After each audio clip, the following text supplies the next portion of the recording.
नमस्कार दोस्तों, स्वागत है आपका मेरे चैनल घर लक्ष्मी में। आज हम जानेंगे कौन थे लाफिंग बुद्धा। लाफिंग बुद्धा को क्यों माना जाता है गुड लक, क्या है इनकी हंसी का राज। लाफिंग बुद्धा की मूर्ति अक्सर लोगों के घरों और ऑफिस में रखी हुई नजर आती है। उनकी मूर्ति को गुड लक के तौर पर जाना जाता है।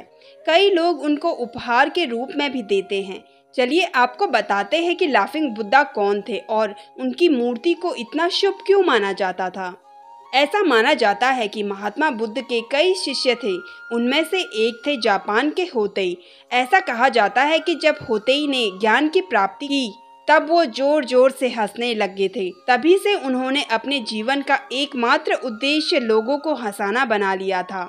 होतेई का शरीर गोल मोटा था, पेट निकला हुआ था। वे जब भी लोगों के बीच होते तो अपने बड़े से पेट को दिखाकर जोर जोर से हंसने लगते थे और माहौल को खुशनुमा कर देते थे।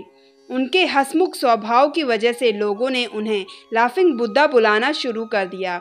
इसी वजह से जापान और चीन में लोग उन्हें हंसता हुआ बुद्धा बुलाने लगे, जिनका अंग्रेजी में अर्थ है लाफिंग बुद्धा।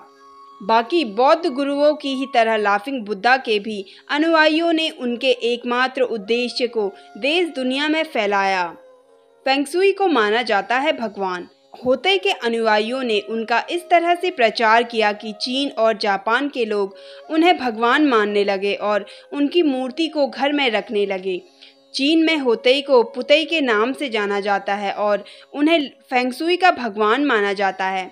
ऐसी मान्यता है कि जिस घर में लाफिंग बुद्धा की मूर्ति होती है वहाँ सुख समृद्धि और खुशहाली होती है और नेगेटिविटी दूर हो जाती है।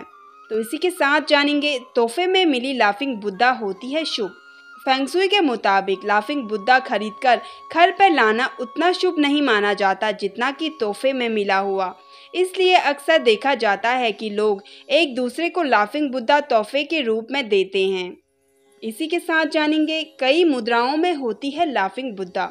लाफिंग बुद्धा कई तरह के होते हैं। कोई हाथ उठाए होते हैं तो कोई लेटे हुए होते हैं। मुद्रा चाहे जो भी हो, पर लाफिंग बुद्धा को घर में रखना शुभ माना जाता है।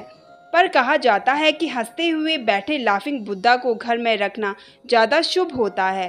फेंगशुई के मुताबिक लाफिंग बुद्धा को सही दिशा में रखा जाए तो ये आपके जीवन में बहुत सी खुशियां लेकर आता है। पूर्व दिशा में रखने पर घर में खुशियां आने के साथ परिवार के बीच प्यार भी बढ़ता है। नौकरी व्यापार में भी लाभ होता है। तो दोस्तों, ये थी लाफिंग बुद्धा से जुड़ी कुछ महत्वपूर्ण जानकारी। कैसी लगी आपको कमेंट करके ज़रूर बताइए। और अगर आप मेरे चैनल पर नए हैं तो मेरे चैनल को सब्सक्राइब कर लीजिए।